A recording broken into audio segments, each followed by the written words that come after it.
the country. Incomplete results, argued Mr. Otiende Amolo for the petitioners, could not be a basis for a valid declaration. The respondent's answer to that assertion is that the results were declared on the basis of Forms 34B, all of which had been received by the time of the declaration, by the time the declaration was made. In an affidavit sworn by Koitameto Lekina in support of the petition, there is telling correspondence which we had referred to earlier, but which we reproduce in the present context. On the 10th of August 2017, the deponent, acting on behalf of the petitioners, wrote to the second respondent in the quote, "Your brief on the above subject at Bomas on the 10th August 2017 at around 9 p.m. refers. You informed Kenyans that and the world at large that IEBC had received over 40,000 Forms 34A and about 170 Forms 34B. We have requested IEBC for all these forms for purposes of verification.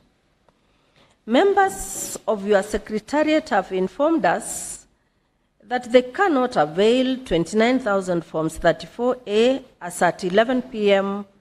of 10th August 2017. We kindly request the Commission expedite release of the remaining Forms 34A and B to enable us complete the verification exercise," unquote. Again, on the 14th of August 2017, the deponent wrote, quote, "This is a follow-up on our letter dated the 10th of August 2017. Until now, IEBC has only furnished NASA with 29,000 Forms 34A and 108 Forms 34B. We urgently require the unsupplied 10,000 Forms 34A and 187 Forms 34B to complete the list of documents the Commission was supposed to release to all the candidates in the just concluded general elections. Attached, please find a list of the outstanding 187 constituencies for your immediate action," unquote. On the 14th of August 2017, the Secretary and CEO of the first respondent wrote as follows.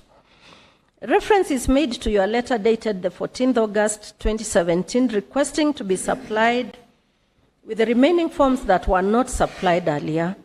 The Commission is in a position to provide all the required Forms 34B immediately. We are, however, not able to supply Forms 34A as at the moment, but the same shall be availed to you as soon as possible. It is a fact that the correspondence quoted above did take place, and the contents of the said correspondence were never controverted. On this basis, a number of questions therefore arise. A. Why was the first respondent not able to immediately supply the petitioner's agents with all the Forms 34B upon declaration of results if, as it was submitted, the said results were based on the same, and all of which were said to have been availed? B. Why was the first respondent not able to supply all the Forms 34A said to be around 11,000 to the petitioners at 14th August 2017, 4 days after the declaration of the results? C. Were all the scanned copies of Forms 34A electronically transmitted to the National Tallying Center simultaneously with those transmitted to the Constituency Tallying Center in accordance with Section 39(1)(c) of the Elections Act? If so, why would it have been impossible for the first respondent to avail those copies to the petitioners? If not, why were they not transmitted in the manner required by the law? We sought answers to these questions as we listened to the submissions of counsel on the emerging conundrum. The submissions of Mr. Nyamodi on behalf of the first respondent made disturbing, if not startling, revelations. According to counsel, the first respondent used Forms 34B as opposed to Forms 34A to declare the final results of the presidential election. He emphasized that at the time the final results of the presidential election were declared, all Forms 34B had been collated. It was counsel's submission that the declaration of sections 39, 2, and 3 of the Elections Act 2011 by the Court of Appeal as being inconsistent with the Constitution curtailed the first respondent's ability to change, amend, or alter the results transmitted from the constituency.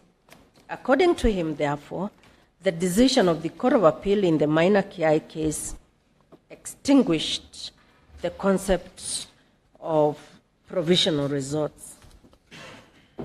Consequently, the numbers manually entered into the KEMS did at the close of polling and transmitted simultaneous to the CTC and the NTC bore no status in law. They were mere statistics, although, as Mr. Muhati stated in his affidavit, the presiding officer had to show the agents present the entries made for confirmation before transmission. Mr. Nyamodi further explained that the completion of the transmission of the images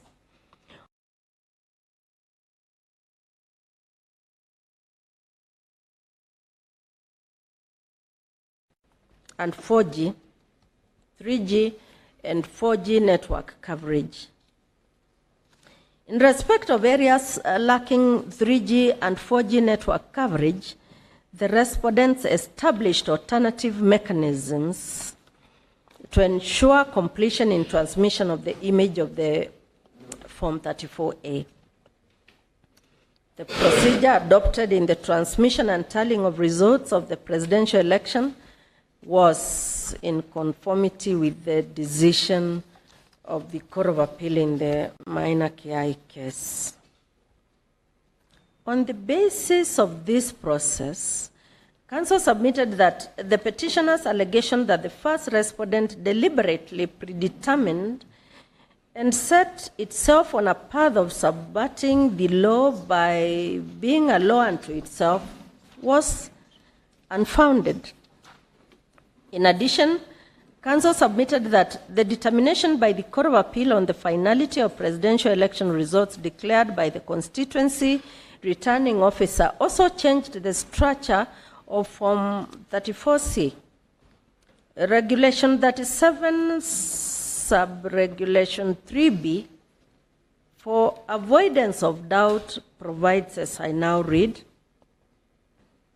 upon receipt of Form 34A from the constituency returning officers under Subregulation 1, the chairperson of the commission shall tally and complete Form 34C. However, the first respondent had to allegedly modify Form 34C to reflect the entry of Forms 34B, which was the form declared by the Court of Appeal to be the source document to determine the winner of a presidential election instead of Forms 34A.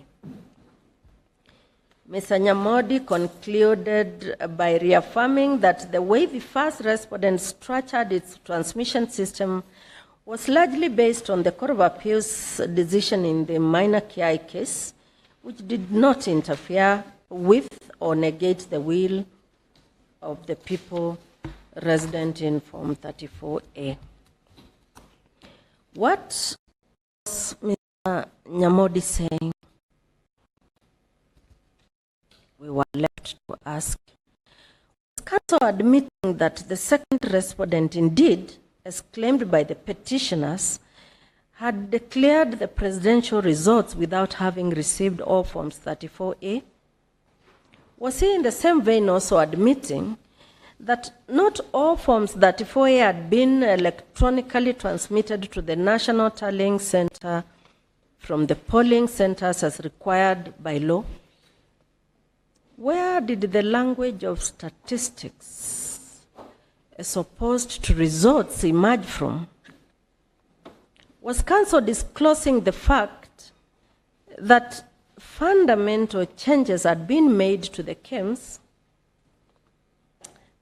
system at the sole discretion of the first respondent without reference to all the players in the presidential election contest?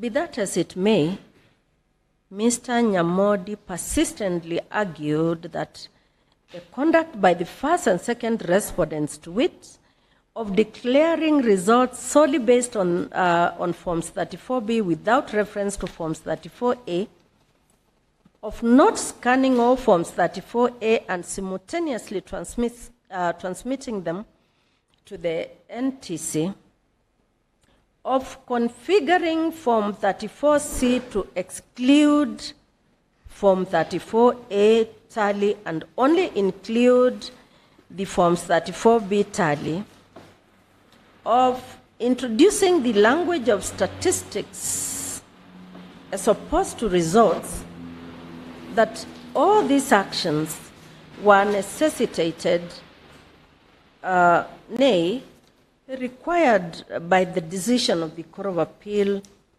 in the minor KI decision. We were, on our part, at pains to understand how the Court of Appeal decision in that case could have provided a judicial justification for the conduct of the first and second respondents. The Attorney General, appearing as amicus curiae, having been so admitted, and despite having been clearly restrained from submitting on the so-called impact of the minor KI decision, also appeared to suggest in his closing remarks that somehow the appellate court's decision in that case had changed the landscape of the conduct of elections in this country. In the above context, we reiterate that the main questions that this court has to grapple with at this stage are as follows. A, whether the second respondent declared the results of the presidential election before he had received all the results tabulated on Forms 34A from all the polling stations.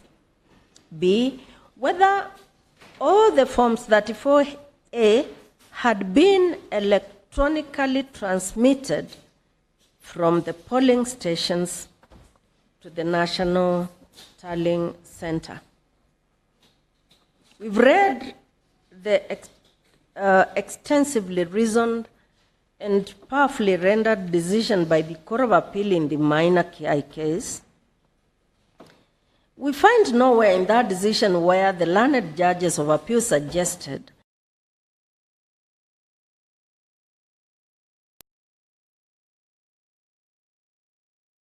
Section 39, subsection 2 and subsection 3 of the Elections Acts unconstitutional. The Court of Appeal somehow, for unstated reasons, lent judicial imprimatur to the first and second respondent to either circumvent or simply ignore the provisions of Section 39(1)(c) of the Elections Act. On the contrary, the appellate court's decision was an unstinging reaffirmation, if not a restatement, of the letter and spirit of the constitutional principles embodied in Articles 81, 86, and 138(3)(c) relating to the conduct of elections, and we have shown why that is so. Section 39(1)(c) of the Elections Act, for avoidance of doubt, provides us for purposes of presidential election, the Commission shall electronically transmit in the prescribed form the tabulated results of an election for the president from a polling station to the constituency.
Required to tally and verify the results.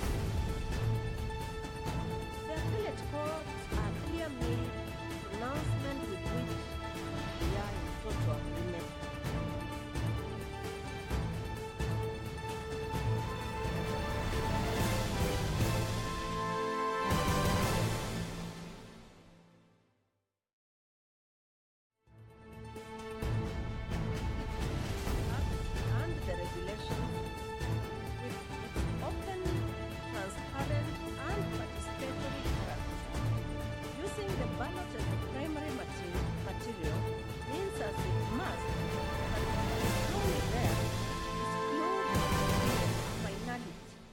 Not to be exposed to any risk of variation or subversion. Given this very clear elucidation of the law regarding the imperative for electronic transmission of results from the polling station to the NTC, the Court of Appeals decision have provided a justification for declaring the results of the election of the president without reference to Form 4A.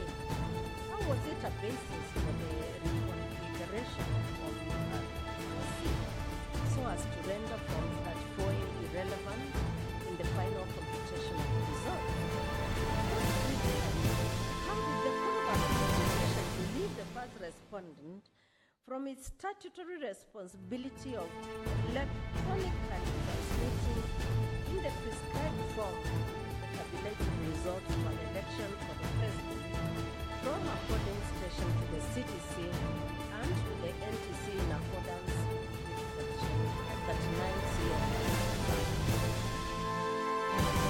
At the end of the day, neither the first nor the second respondent has offered any plausible response to the question as to whether all Forms 34A had been electronically transmitted to the NTC as required by Section